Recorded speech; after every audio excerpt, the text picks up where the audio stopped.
90 రోజుల కోర్సు పూర్తి చేస్తే చాలు 100% ప్లేస్మెంట్ సపోర్ట్ తో సాఫ్ట్వేర్ జాబ్ మీ సొంతం. వెంటనే కోడ్ జ్ఞాన్ డెస్టినేషన్ ని సంప్రదించండి.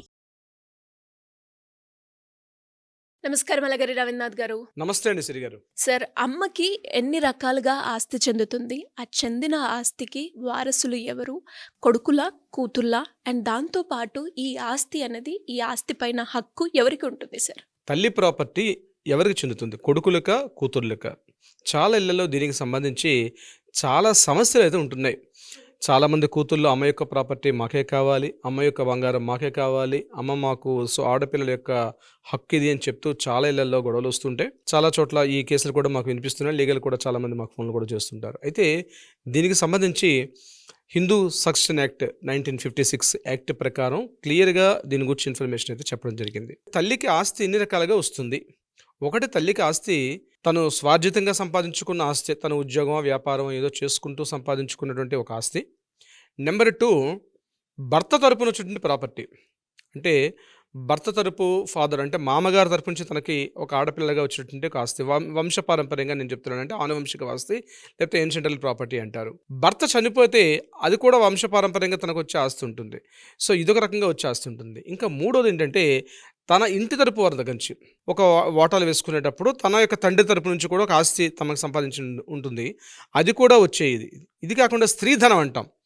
అంటే పెళ్లి టైంలో ఆమెకు వచ్చినటువంటి కట్నం కానుకలు కావచ్చు, బంగారం కావచ్చు, ఇతరత్ర వస్తు రూపంలో కావచ్చు, బాండ్స్ రూపంలో కావచ్చు, షేర్స్ రూపంలో కావచ్చు, లేకపోతే కొన్ని చోట్ల కొంతమంది స్థలాలు ఇస్తారు, ఆ రకంగా సంక్రమించిన ఆస్తి కావచ్చు. ఇలా 4 రకాలుగా ఆమెకి ఆస్తి వచ్చే అవకాశం ఉంటుంది. ముఖ్యంగా అమ్మకి అంటే తల్లికి.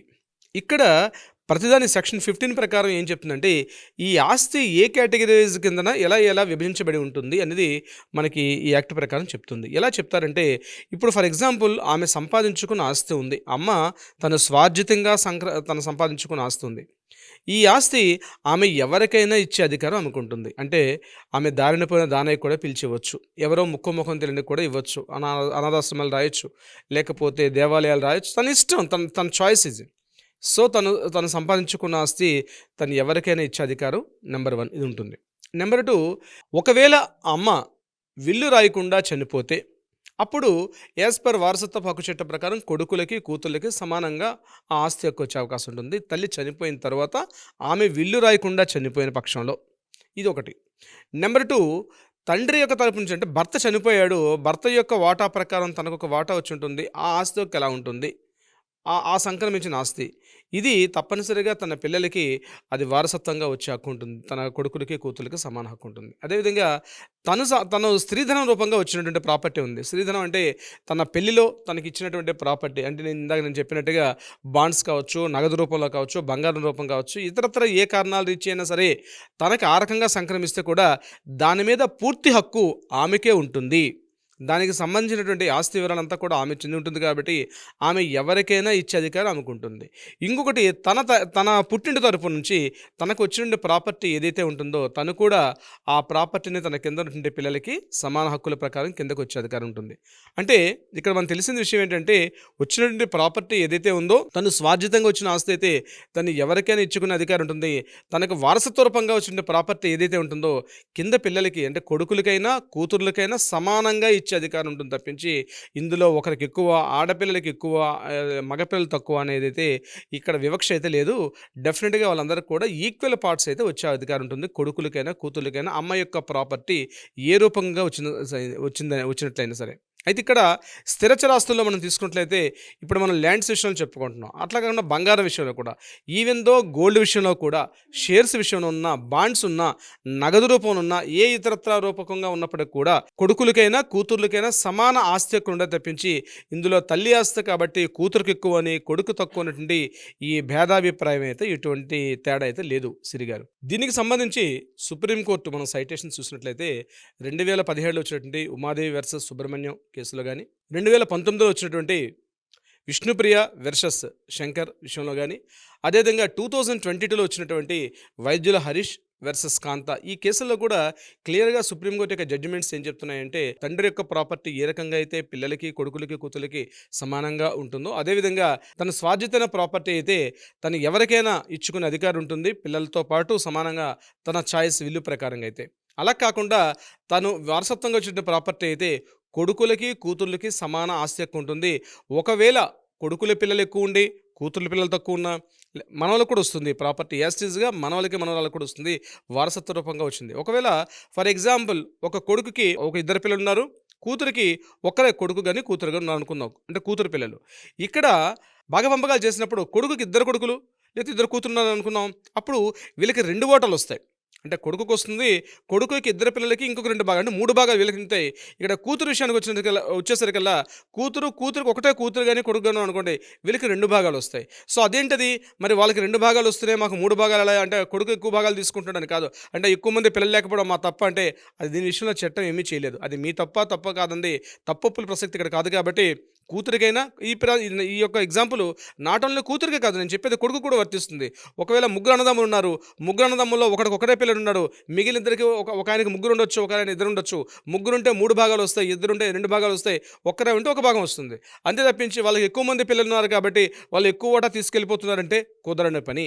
చట్టం ఏం చెప్తుందంటే ఈక్వల్‌గా సమాన హక్కులు కాబట్టి మనవలు, మనవరాలున్న వాళ్ళందరికీ ఈక్వల్‌గా ప్రాపర్టీ చెందుతుంది తప్పించి అగో వీళ్ళు ఎక్కువ వెళ్ళిపోతుంది కాబట్టి నాకు ఒక వాటా ఇవ్వమని చెప్పి కూతురు గొడవకొచ్చినా లేదా కొడుకు గొడవకొచ్చినా ఇది సరిపోయినటువంటి విధానం. సో సెక్షన్ 51/1 మనకేం చెప్తుందంటే హిందూ సక్సెషన్ యాక్ట్, హిందూ వారసత్వపు చట్టం 1956 ఇందులో విధి విధానాలు ఎవరెవరికి ఎలా భాగ పంపకాలు చేయాలనే విషయం మీద స్పష్టంగా కూడా చెప్పడం జరిగింది. అంటే ఆస్తి ఎలా ఉంటుందంటే అమ్మాయి నుంచి వస్తున్నటువంటి ప్రాపర్టీ ఏదైతే ఉందో తన స్వార్జితమైన ప్రాపర్టీ తను ఎవరికైనా ఇచ్చుకోవచ్చు. తండ్రి తరపున అంటే తన భర్త తరపున వచ్చినటువంటి ప్రాపర్టీ ఒకవేళ తనకు పిల్లలు లేరు. ఇక్కడ ఒక ఇంపార్టెంట్ క్వశ్చన్ చెప్తాను. ఇక్కడ ప్రాపర్టీ వచ్చింది. తనకు పిల్లలు లేరు. అమ్మకు ప్రాపర్టీ ఉంది. అమ్మకు పిల్లలు లేరు. అది వారసత్వ రూపంగా వచ్చిన ప్రాపర్టీ.